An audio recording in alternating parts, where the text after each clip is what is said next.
Now, if you've recently quit drinking, it's just not happening. You keep relapsing, keep going back out and drinking. There's a reason why, because relapse is a process. Okay, it's not an event. Just like recovery. When somebody quits drinking or using, recovery isn't an event. I mean, it kind of is, but that's just the beginning. All right, the real, that's like getting clean, getting sober. After that comes living clean, living sober. Two different things. Totally connected, though. And it's a process. There's certain things a person has to do. Like, for example, if I want to get in shape, which I do. I've recently just started running, which is why I'm kind of sitting down today because my legs are really sore. And I'm doing it the right way, like I mentioned in that last video. But if I want to get in shape and I decide, I'm going to run 5 miles, and I run 5 miles, I can't say, yeah, I'm healthy now, man. I wouldn't run in 5 miles 2 weeks ago. Yeah, that's not what recovery is about. Another example is, say you've been lucky enough to go to rehab. All right, and that's few and far between because there's not that many places out there these days. But say you come out of rehab and you go back home. For a while, doing the things you're supposed to do in recovery, all right, which would be, say, going to meetings, 12-step meetings of your choice. Maybe you're still an outpatient or aftercare, meeting with a counselor. That's always good too. Working with a sponsor.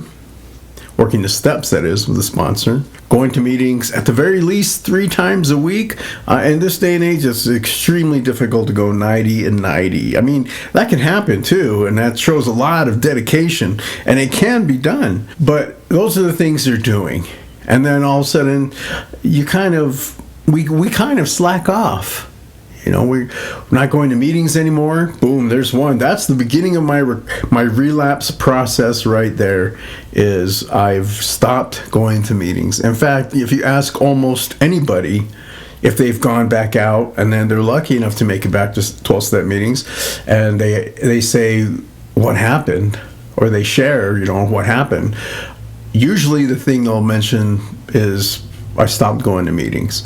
So relapse is actually starting when we're falling back on our old drinking and using behaviors, whether that be isolating. When I'm in 12-step meetings, I'm learning to change my self-talk. I really am.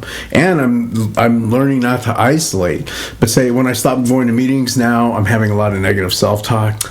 Oh, nothing's going to go my way. Or just, this is bullshit, man. Ain't nothing going to happen to me. I can do this, which I've never been able to do by myself.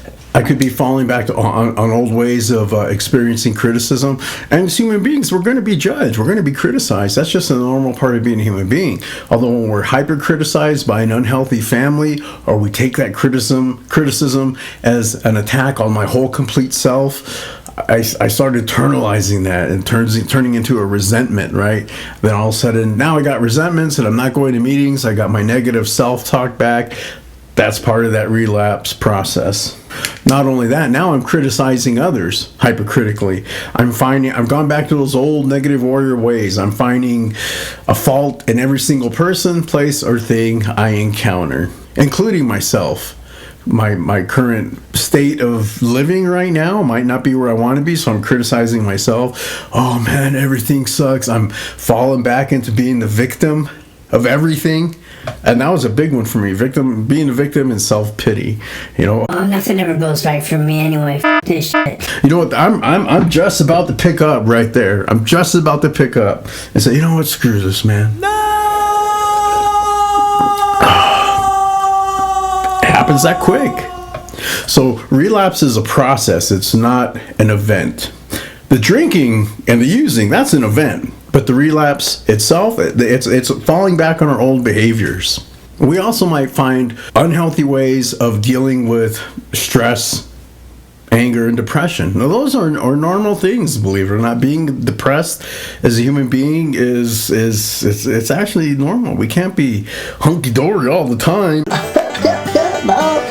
My life's gone to shit, but I'm doing just great. No, man, it's okay to be a little sad. It's okay to be depressed for a bit. That's kind of how we heal, because we're wounded in some way or another. So maybe I'm dealing with stress and a broken relationship, in an unhealthy way. Like I'm gambling at casinos. All right, whenever I feel sad, lonely, and depressed, bam, there I am at the casino.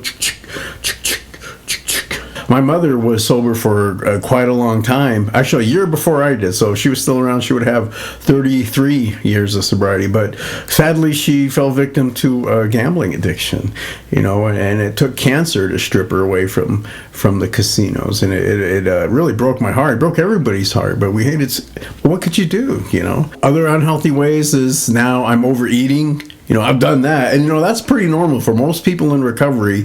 Part of our recovery process might actually be learning about our addictive behaviors because, now we're eating, like freaking Elvis on vacation. I used to saying it a lot. I don't quite recall where I got that from. I could be sad, lonely, depressed. There's a party going on next door and I'm just sitting there couching, binge watching Breaking Bad, and I'll eat a whole freaking giant pizza or something to myself. That's a lot, but sometimes we'll do something like it, or a big old pie to myself. No, I'm not just gonna have a slice of pie. I want the whole pie. Good, yes, feel better. So that's my place of atonement. Now I feel at one with myself. Oh, they can party. I'm just gonna eat and watch Breaking Bad, and then maybe not be able to sleep because I feel sick all night, or maybe I'm coping with the stress of life with sex. All right, and I'm not necessarily talking with another partner. All right, everybody does it themselves, but now we're going too far into it. Every time I feel lonesome, depressed, sad, that's what I'll start doing. I've sponsored people, where they've given me the old brown paper bags, that's how long I've been sober, but the old brown paper bags, like 4 or 5 of them full of nothing but porno videotapes. I was just like, yeah, okay, I'll take them off your hand, I guess. And no, I didn't watch them. I was married at the time, and yeah, it was kind of creepy, actually. It reminds me how much we stray off this path of recovery and can go into unhealthy ways. It might be a new relationship. You'll see this often if you go to meetings. You'll see that Mr. and Mrs. AA, they hook up, but they're not really Mr. and Mrs. A because they ain't done those steps. They've just now they're relying on each other. Kind of like that old saying goes, now she's my higher power, he's my higher power. They wouldn't admit that. They'd probably get really pissed if he said that. But they kind of are, because, they, as long as we have each other, if they haven't done anything to change who they are or find out what makes them tick, if they don't find out enough of why they drink and used, and everybody has to do that, and that's why the 12 steps are actually probably one of the best ways, then they're going to relapse. Even if just one relapses, then you have to deal with the guilt and the shame. There's some people who are addicted to love. That's different than sex addiction. Sex addiction is where you're addicted to the feeling, the gratification of excuse me, where you're addicted to the climaxing, all right, that good feeling there. Love addiction is a little bit different, because love addiction is the person is not in love with who they're with, they're in love with the idea of being in love, right? So therefore, nobody is really good enough, and they'll be that person they can't handle being alone. They're always dating, they're always having sex with somebody, and it's always somebody new. And so that's love addiction, and pretty soon they relapse too. There's also working too much, being a workaholic. I quit drinking and using, but now I'm working 2 jobs and pissed off all the time because I have to work 2 jobs. Shopping addiction, bing. Look at me, man. Yeah, that was me, and that is me. When I get really sad and depressed, sometimes I won't get a brand new guitar so much. Okay, actually, I just did. I just got a Tele type guitar. Come to think of it, but like this one, I built that one from spare parts that nobody wanted on eBay. Kind of like my love life, actually. Oh, so you know what? And that's kind of a healthy addiction, and that's part of a recovery process too, is finding a healthy addiction. That'll be a whole different topic we'll look at. If you're that person who hasn't gone to rehab at all, or to 12-step meetings at all, and you're just kind of white-knuckling it, you've never really gotten into recovery. Recovery is more than just quitting drinking and using. We have to find out why we drink. We need a little help. So we haven't really changed shit. There's that saying, what do you get when you sober up a horse thief?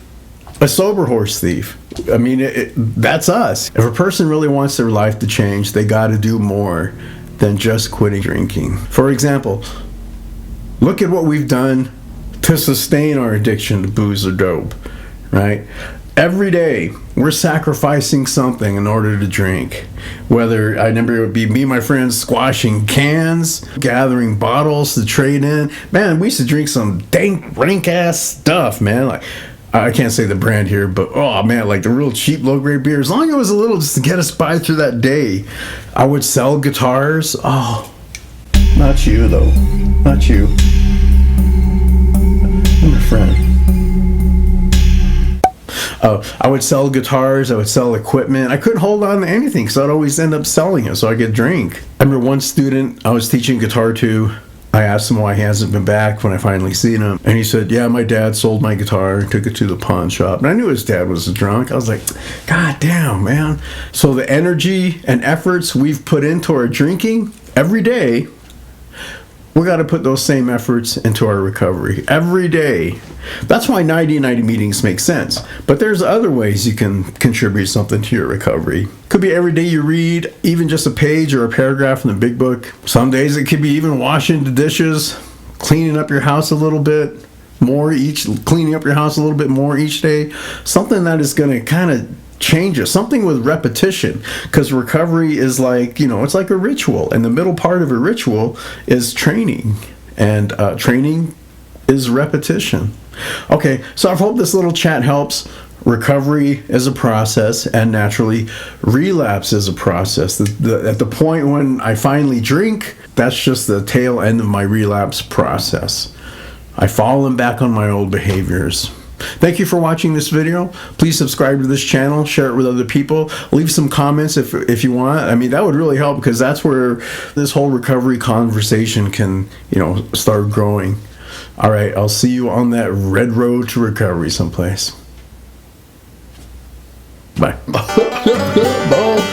My life's gone to shit, but I'm doing just great.